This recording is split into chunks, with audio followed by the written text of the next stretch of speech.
तो बुज़ुर्ग कहते कि हम चाहते हैं कि सुबह सुबह दिन का आगाज़ हो, सबसे पहले हमारा नाम बुज़ुर्ग की बारगाह में लिया जाए, फ़लाँ बिन फ़लानी या रसूलुल्लाह की बारगाह में दुरूद भेजा जाए। ये मोहब्बत रसूलुल्लाह से, ऐसी मोहब्बत हमें भी होनी चाहिए। एक बार खुलूस मोहब्बत के साथ हुज़ूर सल्लल्लाहु अलैहि वसल्लम की बारगाह में दुरूद व सलाम पेश कर दीजिए मोहब्बत के साथ। अल्लाहुम्मा सल्लि अला मुहम्मद व अला आलि मुहम्मद कमा सल्लैता अला इब्राहीम व अला आलि इब्राहीम इन्नका हमीदुम मजीद। अल्लाहुम्मा बारिक अला मुहम्मद व अला आलि मुहम्मद कमा बारकता अला इब्राहीम व अला आलि इब्राहीम इन्नका हमीदुम मजीद। एक शख्स वो है जो सुबह सुबह उठकर अल्लाह की इबादत करता है, अपने दिन का आगाज़ कुरान करीम की तिलावत से, दुरूद पाक पढ़कर अपने दिन का आगाज़ करता है। और एक शख्स न उठे, सोता रहे, इबादत भी ना करे, अपने दिन का आगाज़ अल्लाह के ज़िक्र इबादत से न करे। क्या ये दोनों बराबर हो सकते हैं? क्या अल्लाह इन दोनों से राज़ी हो जाएगा? कि ये अल्लाह की बारगाह में अल्लाह की नज़र में एक ही मकाम व मर्तबे के बराबर होंगे? बिल्कुल भी नहीं। एक शख्स अल्लाह की इबादत कर रहा है, अल्लाह की फरमाबरदारी कर रहा है, अल्लाह के यहाँ उसका मकाम व मर्तबा है। और एक शख्स नाफरमानी कर रहा है, इबादत नहीं कर रहा, गुनाहों में भी पड़ा हुआ है, तो वो अल्लाह की बारगाह में मकाम व मर्तबा हासिल नहीं कर सकता। तो हमें चाहिए कि हम रोज़ाना अपने दिन का आगाज़ कुरान करीम इबादत से करें और दुरूद पाक पढ़ कर करें। हुज़ूर सल्लल्लाहु अलैहि वसल्लम की बारगाह में दुरूद और सलाम का हदिया पेश कर दिया करें सुबह सुबह। कि बाज़ बुज़ुर्गों का तरीका रहा है, वो कहते हैं कि सुबह को जैसे ही उठते हैं वो सबसे पहले दुरूद पाक पढ़ते हैं। वो हदीस में है कि नबी पाक सल्लल्लाहु अलैहि वसल्लम ने फरमाया कि फ़रिश्ते की अल्लाह पाक ने ज़िम्मेदारी लगाई है कि जब तुम में से कोई बंदा दुरूद पढ़ता है तो फ़रिश्ता उसका दुरूद पाक मेरे पास पहुंचाता है और कहता है या रसूलल्लाह फ़लाँ बिन फ़लाँ ने आपकी बारगाह में दुरूद का तोहफ़ा भेजा है और तुम्हारा नाम लिया जाता है मेरे पास। तो बुज़ुर्ग कहते हैं कि हम चाहते हैं कि सुबह सुबह दिन का आगाज़ हो, सबसे पहले हमारा नाम बुज़ुर्ग की बारगाह में लिया जाए, फ़लाँ बिन फ़लाँ या रसूलल्लाह की बारगाह में दुरूद भेजा जाए। ये मोहब्बत रसूलुल्लाह से, ऐसी मोहब्बत हमें भी होनी चाहिए। बिस्मिल्लाहिर्रहमानिर्रहीम। कल्लज़ीना मिन क़ब्लिकुम कानू अशद्द मिनकुम क़ुव्वतन व अक्सर अम्वालन व औलादा फस्तमतअू बिखलाक़िहिम फस्तमतअतुम बिखलाक़िकुम कमस्तमतअल्लज़ीना मिन क़ब्लिकुम बिखलाक़िहिम व ख़ुज़्तुम कल्लज़ी ख़ाज़ू उलाइका हबितत अअमालुहुम फ़िद्दुनिया वल आख़िरह व उलाइका हुमुल ख़ासिरून। तर्जमा: ऐ मुनाफ़िक़ों, जिस तरह तुमसे पहले लोग तुमसे क़ुव्वत में ज़्यादा मजबूत और माल और औलाद की कसरत में तुमसे बढ़कर थे, फिर उन्होंने अपने दुनिया के हिस्से से लुत्फ़ उठाया, तो तुम भी वैसे ही अपने हिस्से से लुत्फ़ उठा लो जैसे तुमसे पहले वालों ने अपने हिस्सों से फ़ायदा हासिल किया, और तुम उसी तरह बेहूदगी में पड़ गए जैसे वो बेहूदगी में पड़े हुए थे। जैसे वो बेहूदगी में पड़े थे, उन लोगों के तमाम आमाल दुनिया और आखिरत में बर्बाद हो गए और वही लोग घाटे में हैं। कल्लज़ीना मिन क़ब्लिकुम, जिस तरह तुमसे पहले लोग, यानी ऐ मुनाफ़िक़ों, तुम गुज़श्ता ज़माने के उन लोगों की तरह हो जो क़ुव्वत में तुमसे ज़्यादा मजबूत और माल और औलाद की कसरत में तुमसे बढ़कर थे, फिर उन्होंने अपनी दुनियावी लज़्ज़तों और शहवतों के हिस्से से लुत्फ़ उठाया। ए मुनाफिको, तुम भी वैसे ही अपने हिस्से से लुत्फ उठा और जो मौज मस्ती करनी है कर लो। ये सारा कलाम उन्हें डांट डपट और धमकी के तौर पर है। ये जो बात मुनाफिकों को कही गई है ये उन्हें धमकी के तौर पर है। मज़ीद फरमाया कि जैसे पहले लोग बेहूदगी में पड़े हुए थे, तुम भी उसी तरह बेहूदगी में पड़ गए और तुमने बातिल की इत्तिबा की और अल्लाह अज़्ज़ व जल और उसके रसूल सल्लल्लाहु अलैहि वसल्लम की तकज़ीब की और मोमिनीन के साथ इस्तेहज़ा करने में उनकी रविश इख्तियार कर ली, जिसके नतीजे में उन लोगों के तमाम आमाल दुनिया और आखिरत में बर्बाद हो गए और वह इसकी वजह से खसारे में पड़ गए। और अब उन्हें कुफ़ार की तरह, ए मुनाफिको तुम भी घाटे में हो, उन्हीं कुफ़ार की तरह ए मुनाफिको तुम भी घाटे में हो और तुम्हारे अमल बातिल हैं।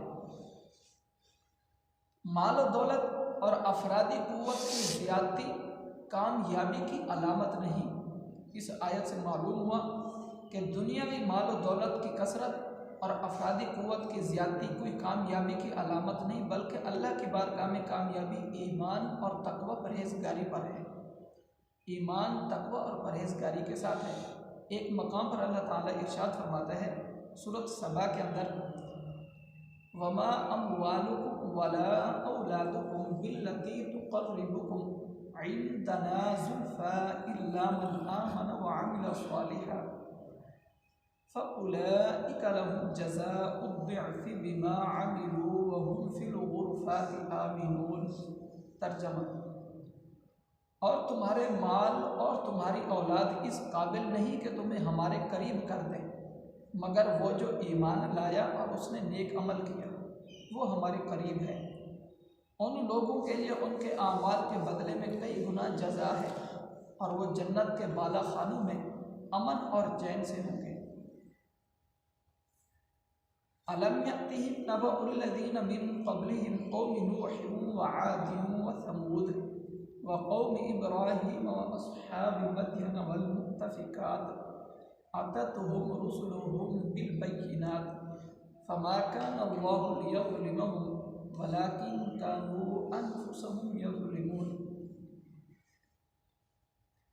तर्जुमा, क्या उनके पास उनसे पहले लोगों यानी कौम नूह, कौम आद, समूद, कौम इब्राहीम और मदयन और उलट जाने वाली बस्तियों के मकीनों की खबर न आई? उनके पास उनके रसूल निशानियां लेकर तशरीफ़ लाए,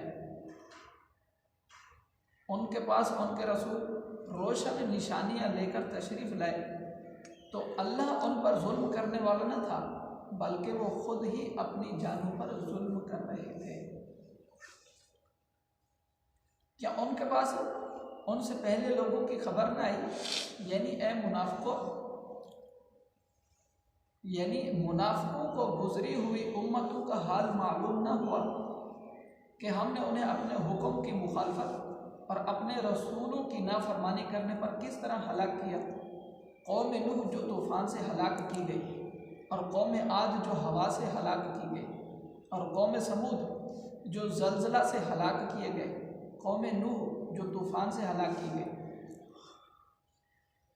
और कौम इब्राहीम जो सलब नेमत से हलाक की गई और नमरूद मच्छर से हलाक किया गया और मदियन वाले यानी हज़रत शुएब अलैहिस्सलाम की कौम जो बादल वाले दिन के अजाब से हलाक की गई और वो बस्तियाँ उलट दी गई और ज़ेरो ज़बर कर डाली गई, वो कौम लूत की बस्तियाँ थीं।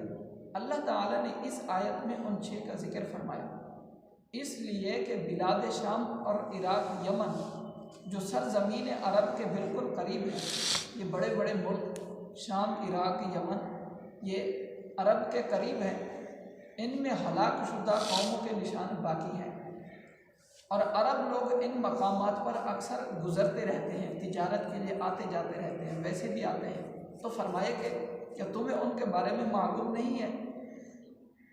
मज़ीद इरशाद फरमाया कि उनके पास उनके रसूल निशानियाँ लेकर तशरीफ़ लाए थे और उन लोगों ने तस्दीक करने की बजाय अपने रसूलों की तकज़ीब की, जैसा कि ए मुनाफिको तुम कर रहे हो। लिहाजा तुम इस बात से डरो कि कहीं उन्हीं की तरह मुब्तला अजाब न कर दिए जाओ।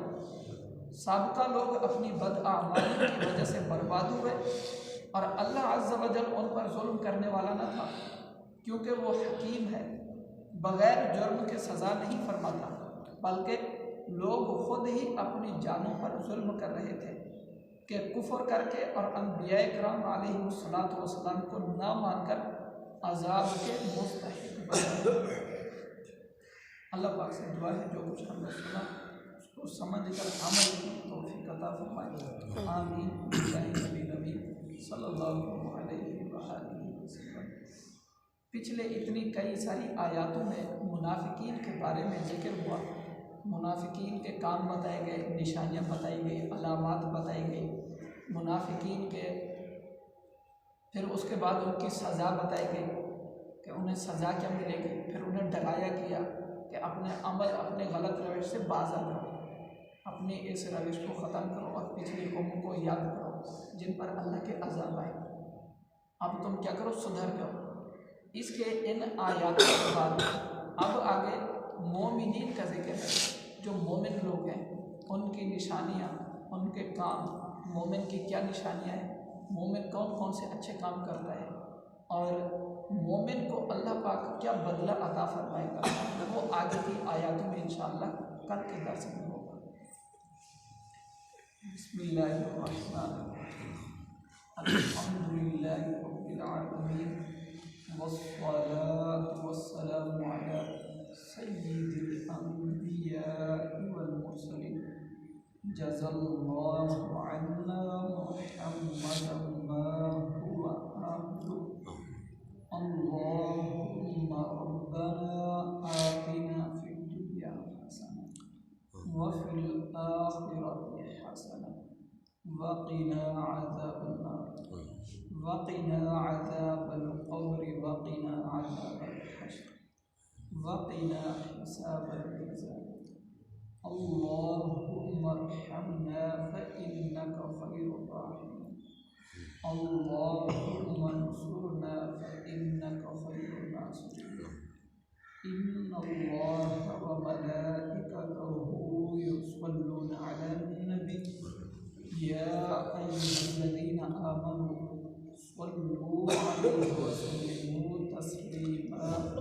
अल्लाहुम्मा सल्लि अला सय्यिदिना व मौलाना मुहम्मद कमा तुहिब्बु व तर्दा। सुब्हान रब्बिका रब्बिल इज़्ज़ति अम्मा यसिफून व सलामुन अलल मुरसलीन वल्हम्दुलिल्लाहि रब्बिल आलमीन बिरहमतिका।